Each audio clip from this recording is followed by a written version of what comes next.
Paré para que te... Gloria a Dios.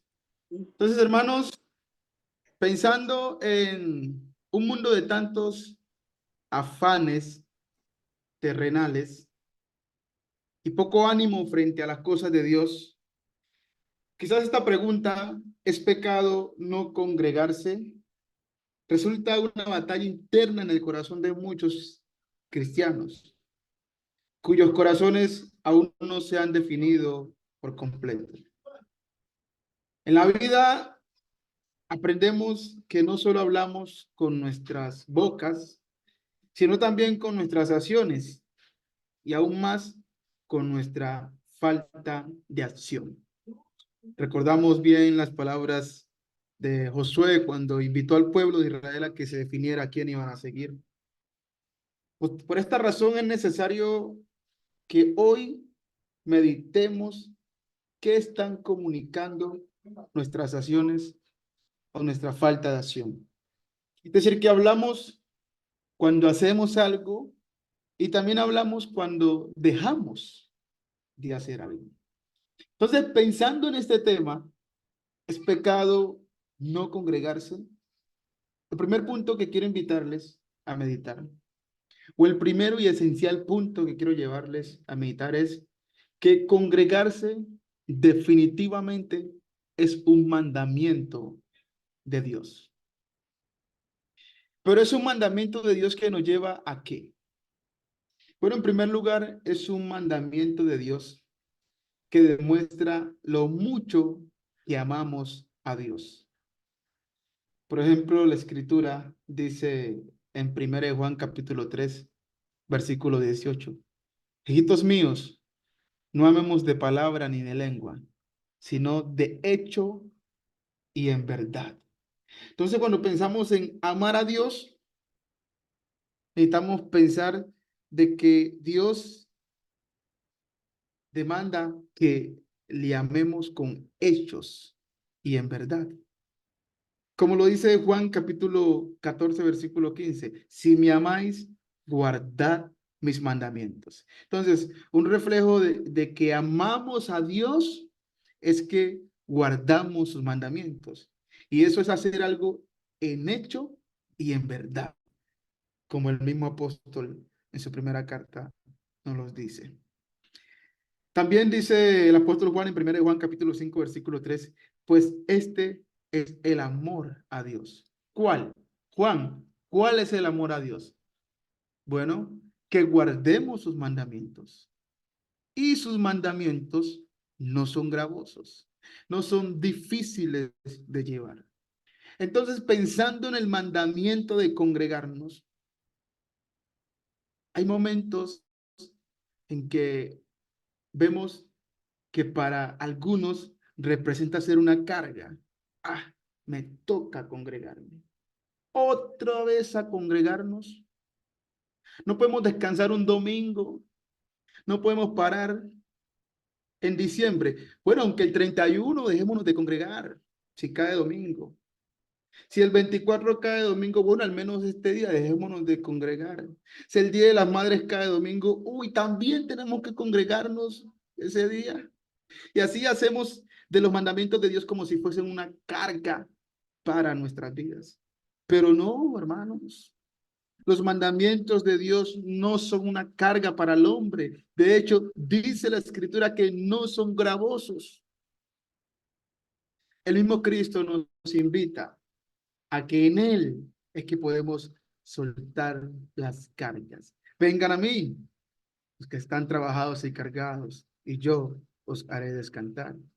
Mateo capítulo 11, versículo 28. Conocemos ese texto casi que de memoria. Entonces, ¿por qué pensar que ciertos mandamientos de Dios, en especial congregarnos, muchas veces representa una carga para nosotros? Si quería ir a tal paseo el domingo y la congregación se reúne en la mañana, ¿por qué, Señor? El capítulo 2, versículo 15, dice Juan en su primera carta, no améis al mundo ni las cosas que están en el mundo. Si alguno ama al mundo, el amor del Padre no está en él. ¿Y cómo podemos entender esto en la práctica? Porque amar al mundo representa querer obedecer más al mundo que a Dios. Y amar a Dios representa querer obedecer más a Dios que al mundo. Entonces, las dos cosas no se pueden hacer al mismo tiempo, como tampoco se puede amar más a padre, madre, hijos, esposas que a Dios. Porque si no, terminaremos obedeciéndolos a ellos por encima del Señor. Esa es la idea aquí. Entonces, cuando nuestro corazón está más amar al mundo, entonces las cosas que nos exige el mundo las vamos a ver como normales, pero las cosas que exige Dios las vamos a ver como que están en contra de nuestra vida, en contra de nuestra felicidad. Dios está en contra de que seamos personas normales, pero no es así realmente. El amor de Dios es lo que más debe motivarnos en esta vida, porque Dios nos ama de verdad y los mandamientos de Dios nos bendicen.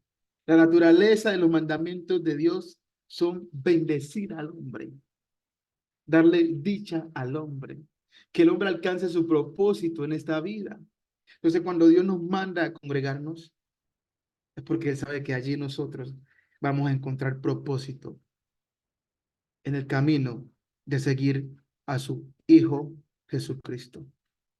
Entonces, congregarse es un mandamiento de Dios que demuestra que lo amamos a Él, que consideramos sus mandamientos como buenos para nosotros.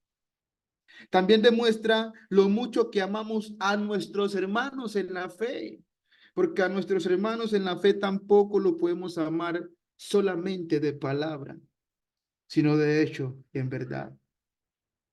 Dice la carta del apóstol Pablo a los Romanos, capítulo 15, versículo 25, mas ahora voy a Jerusalén, ¿para qué? Para ministrar a los santos. ¿Por qué razón, Pablo? Porque Macedonia y Acaya tuvieron a bien hacer una ofrenda para los pobres que hay entre los santos que están en Jerusalén.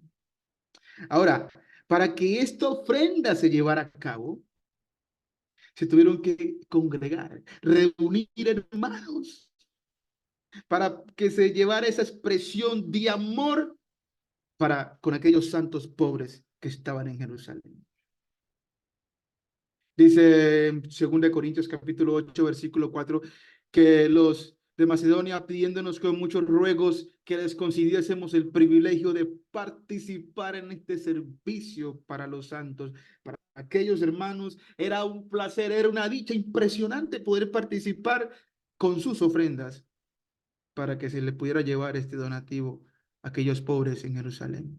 Y para ello debían que congregarse. Cada uno viviendo sus propias vidas no iba a lograr. Debía haber una unión, una confraternidad, una coinonía, una comunión que los llevara a participar juntos en un solo propósito por sus hermanos. Aún este texto es más poderoso porque nos habla de un amor reflejado, hermanos, que ellos a la mayoría ni siquiera conocían en persona. Simplemente porque por boca del apóstol Pablo habían recibido el mandamiento en 1 Corintios capítulo 16, versículo 1, en cuanto a la ofrenda para los santos, haced vosotros. ¿Vea? También de la manera que ordenan las iglesias de Galacia, cada primer día de la semana, cada uno de vosotros ponga aparte algo según haya prosperado, guardándolo para que cuando yo llegue no se recojan entonces ofrendas. Entonces, cada primer día de la semana, mientras que estaban recogiendo esta ofrenda, como debiera ser una dicha para aquellos hermanos, como los de Macedonia, que deseaban participar para apoyar a hermanos que ni siquiera conocían en persona. Pero ahí es donde el amor de Cristo, aunque el mundo no lo entienda, es poderoso para unir personas de diferentes naciones por su bendita sangre, que a todos nos otorga el perdón de los pecados. Por eso en Juan capítulo 13, versículo 35 dice el Señor, en esto conocerán todos que sois mis discípulos, si tuvieres amor los unos por los otros. Pero, ¿qué amor? ¿De qué amor está hablando el Señor? Del amor que no es de boca, sino de hecho y en verdad. del amor que hace, que practica, que busca.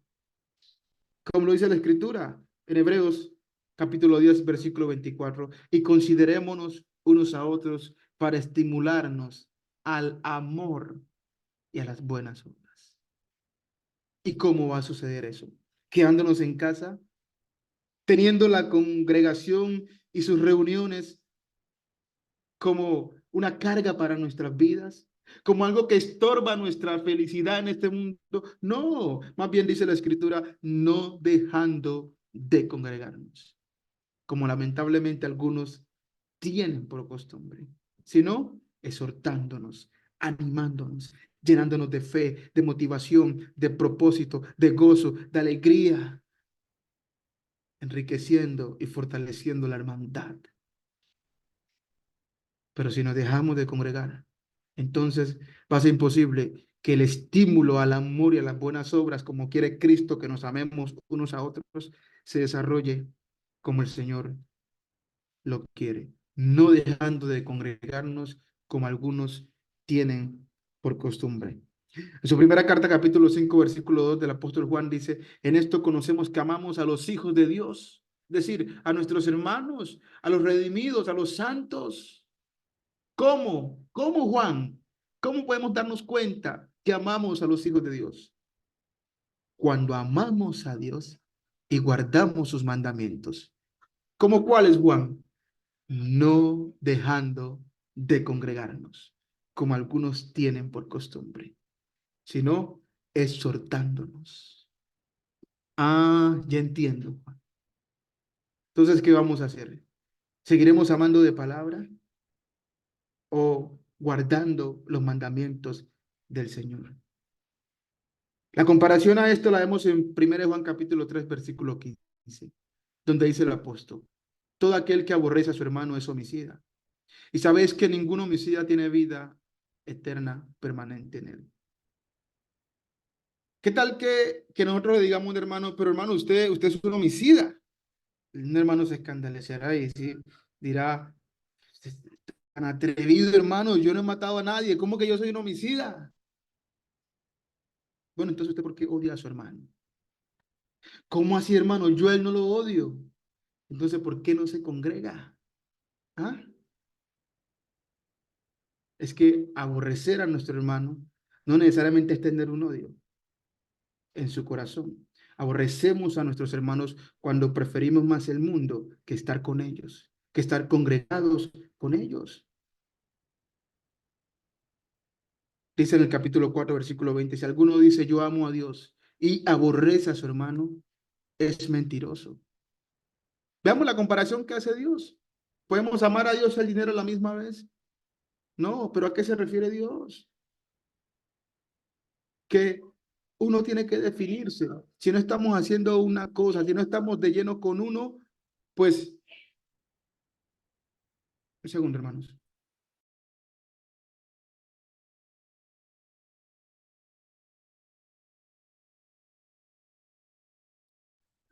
Entonces, es cuestión de definirnos, porque no hay términos medios. O amamos a nuestros hermanos o lo aborrecemos, así como o amamos a Dios o lo aborrecemos, porque no podemos servir a dos señores, no podemos servir a Dios y a las riquezas.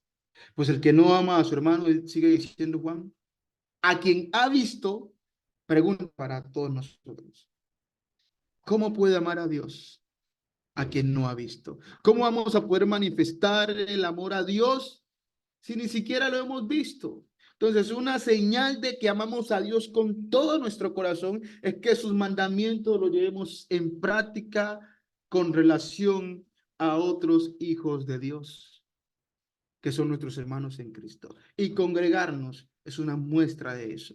Es una señal de eso, de que nosotros amamos a los hijos de Dios y no los aborrecemos.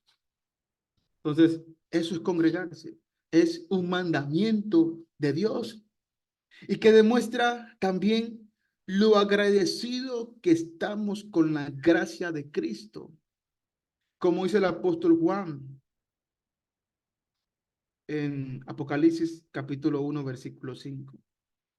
Y de Jesucristo el testigo fiel, el primogénito de los muertos y el soberano de los reyes de la tierra, al que nos amó. ¿Y cómo manifestó que nos amaba? ¿Solamente de palabra? No. Cristo no dijo, los amo a ustedes, listo, me voy al cielo nuevamente. No, nos lavó de nuestros pecados con su sangre, lo cual le costó mucho sufrimiento y mucho dolor para demostrarle amor a cada uno de nosotros. En 1 Juan capítulo 4, versículo 10 dice, en esto consiste el amor, no en que nosotros hayamos amado a Dios, sino en que Él nos amó a nosotros. Y como consecuencia de ese amor, envió a su Hijo en propiciación por nuestros pecados. Es natural entonces pensar, cuando Pedro estaba predicando por primera vez el Evangelio, y dice la Escritura que al oír esto, se compungieron de corazón, se conmovieron de corazón, porque la gracia de Cristo conmueve al hombre pecador que no merece nada de Dios. Y Dios demuestra su amor para ellos y le ofrece la oportunidad de ser salvos por la sangre de su Hijo Jesucristo. Y entonces aquellos redimidos, ¿qué les pide Dios? ¿Qué les pide Dios? 1 Corintios capítulo 11, versículo 23, dice el apóstol Pablo, porque yo recibí del Señor lo que también nos enseñó, que el Señor Jesús la noche que fue entregado tomó pan y habiendo dado gracias lo partió y dijo, tomad, comed, esto es mi cuerpo que por vosotros es partido. Haced esto en memoria de mí. Asimismo tomó también la copa después de haber cenado, diciendo, esta copa es el nuevo pacto en mi sangre. Haced esto todas las veces que la bebieres en memoria de mí. Mateo capítulo 26, versículo 28 dice, porque esto es mi sangre del nuevo pacto, que por muchos es derramada para remisión de los pecados. Para remisión de los pecados. Entonces, cuando nos congregamos, demostramos que estamos agradecidos con la gracia de Cristo, porque allí recordamos la gracia de Cristo. Dice 1 Corintios capítulo 11, versículo 20, cuando pues os reunís vosotros, esto no es comer la cena del Señor. Es decir, que los corintios tenían el propósito de reunirse para comer la cena del Señor, para recordar el sacrificio de Cristo, para recordar la sangre derramada para el perdón de sus pecados, que lamentablemente se estaban reuniendo para lo peor. Pero la idea era que se reunieran, porque la cena del Señor tiene lugar en la reunión de los hijos de Dios, en la reunión de las iglesias de Cristo,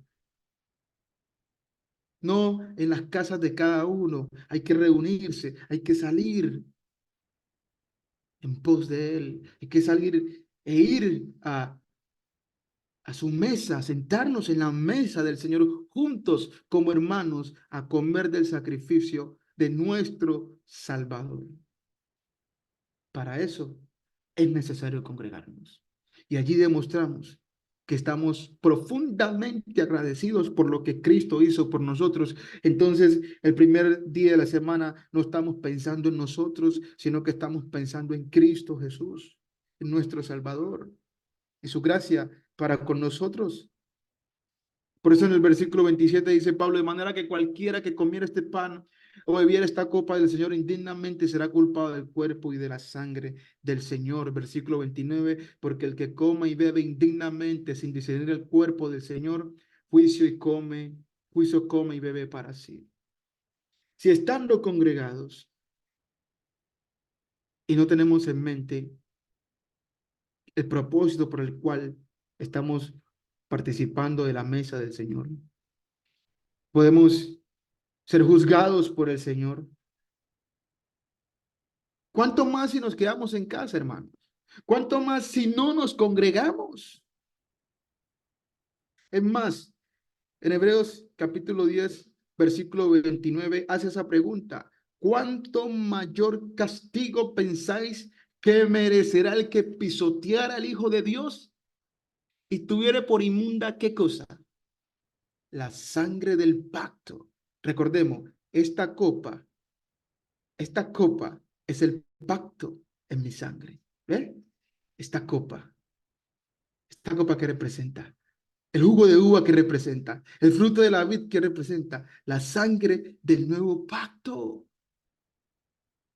¿Cuánto mayor castigo pensáis? Pensemos, reflexionemos que merecerá el que pisoteare el Hijo de Dios y tuviere por inmunda, la despreciare, la sangre del pacto en la cual fue santificado e hiciera frente al Espíritu de gracia que nos reveló esta doctrina. Imagínense.